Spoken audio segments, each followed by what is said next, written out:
हारिमु बिलिफां मोनाबिलि बेखौ बेखेवनो थाखाय आखायाव लाबाय जोंहा बेखेवगोन बारग' नेहाथारि किंकं बसुमतारी बेखौ गांसे आर'नाइजों बरायनानै जोंहा बारग' आफादगिरि श्री सुकर बसुमतारीखौ गांसे आर'नाइजों बरायना लानो थाखाय आं गुरै खावलायनाय आखाइ खबना होदो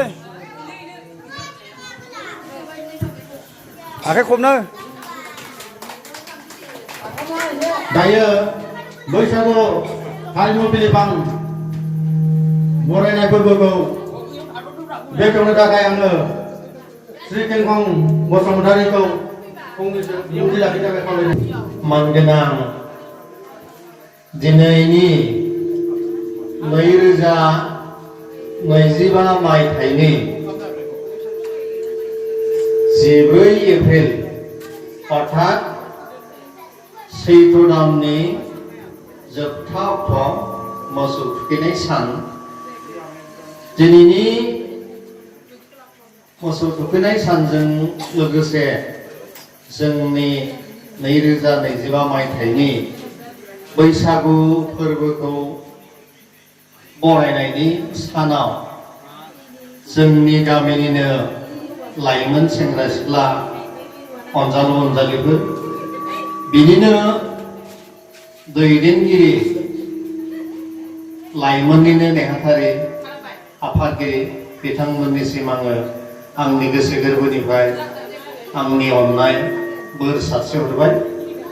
लोगोसे गामिखौ दैदेनग्रा गामिनि गागि आफादगिरि नेहाथारि लोगोसे गामिनिनो आइ आफा बिदा फंबाय बिबै बिनानावमोन लोगोसे जोंनि गिबियावनो आङो दिनै लाइमोनफोरखौ आंनि अननाय आरो बोर सारस्रि लोगोसे आंनिख्रुइ देरसिनफोरखौ आंनि गोसो गोरबोनिफ्राय खुलुमनाय जासिहरबाय। दिनै आंखौ 2025 मायथाइनि बैसागु बरायनाय फोरबोखौ बेखेवनाय बिबान होनायलाय आंनि जेनाखि मेलेमजों जि मोनदांनाय बे मोनदांनायखौ आं गुसुङै बुंनानै बेखेवनानै होनो सानदों।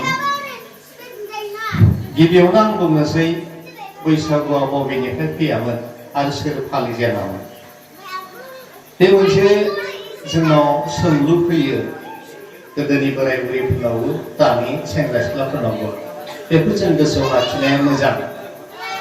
बैसागुआ जों बुङो सोरबा हारिनि सोरबा जातिनि सोरनिफ्राय फैजेननाय बेखौ जों गुबैयै रोखायै बुंस्लाबनो हाया। नाथाय मोनसे खोथा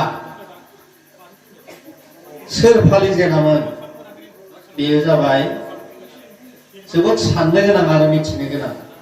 बैसागुआ ओरैबायदिनो बे बोथोरजों लोगोसे गोरोबफानाय मोनसे फोरबो बियो। मानो होनना बुङोबा बे बोथोरा फागुन सैथ्र बिराद रानस्रावनानै थायो। रानस्रावनानै थानानै मा जायो जेब्लाना बैसाग मास सैथ्र जोबहां अखा हायो। अखा हानाय लोगो लोगो बे बुहुम रानस्रावा सिदोब जानानै बिफां लाइफां बिलाइ दालाइ बिलाइ बिसोरो बारजेननो खिलिजेननो हमो। बेखौ नुनानैनो मिथिंगाजों गोरोबफानानै थानाय दाउ दाउस्रि दाउमा दाउसा जिब जिबि मोनसे रंजाखांनाय सोमजिजेननो मोननांगौ। थिग मोनसे दाउआ ओरैबायदि जाफैबाय दाउ खौवौ बेखौ गोसोआव लाखिनाया मोजां। दाउखौ एकदम रियेलि खोथाखौ आं बुंनोसै। दाउ खौवौआ ओरैबायदि जाफैबाय सिगां दाउ खौवौआ गाबफैजेनबाय जेब्लाना बार स्लिउ स्लिउ बारबाय बिफां दालाइ बिलाइ गोरलै गोरलै बिलाइ खिलिबाय बिबारफ्रा बारसारजोब्बाय। दाउ खौवौआ मिथिंगाजों थाफानाय जिबि नालाय दाउ खौवौआ खौवौ खौवौ होनना गाबफैबायनो। दा बेखौ नुनानैनो सेंग्रा सिख्लाफ्रा सिगांनो जाबाय सिख्लाफ्रा सेंग्राफ्रा नङा सिख्लाफ्रा बेखौ नुनानैनो थानो हायैयाव माखासे सिख्ला हान्जाफ्रा मोसाग्रोदों जाहैबाय। बे मोसानायखौ नुनानैनो दा मा जाहैबाय सेंग्राफ्राबो बिसिनि मोसानायखौ नुनानै सहाय खालामफैनो अर्थात मोसानायाव हेफाजाब खालामनो मोसाहैबाय जेरै मोसाहैफादेरबाय थाहैदों दा बेनिफ्रायनो बैसागुआ आराम्भ जायो जोंनि बोराय बुरैनि नङा बैसागुआ जाबाय सेंग्रा सिख्लाफोरनिसो मिथिंगाजों गोरोबनानै थाफानाय मोनसे रंजा फोरबो आरो रायजोफ्रा निश्चय बुजिबाय नङा होमबा बैसागुआ बबेनिफ्राय सोमजिदोंमोन आरो नाथाय बैसागुआ जोंनि थाखाय मोनसे बर' माहारिनि थाखाय मोनसे समाव बिराद गिदिर काहिनी जानानै थांखांबाय दै मा काहिनी जानानै थांखो मिथिबायना बर'हा मोनसे रायजो दङमोन डिमापुर रायजोआव बे रायजोआ माब्रै सेजाखो आरो माब्ला आहम सुथियाफोरजों बेखौ रावबो बुङा आं दिनै बुंनोसै बेनि काहिनियानो जाबाय ओरैजाय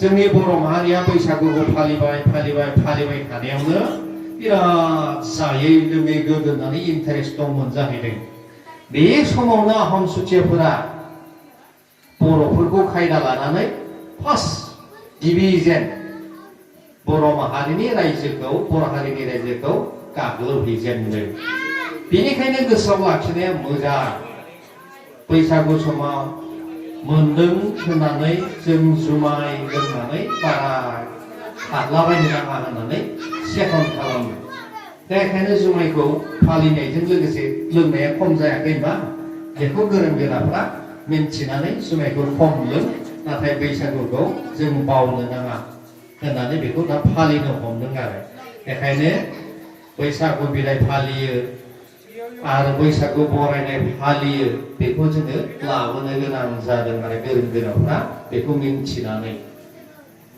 निश्चय रायजोफ्रा मिन्थिबाय जोंनि अनजाला उन्दै बिब' बिनानावफोरा आरो माखासे बोराय बुरैयाबो निश्चय मिन्थिबाय होननानै आं सानो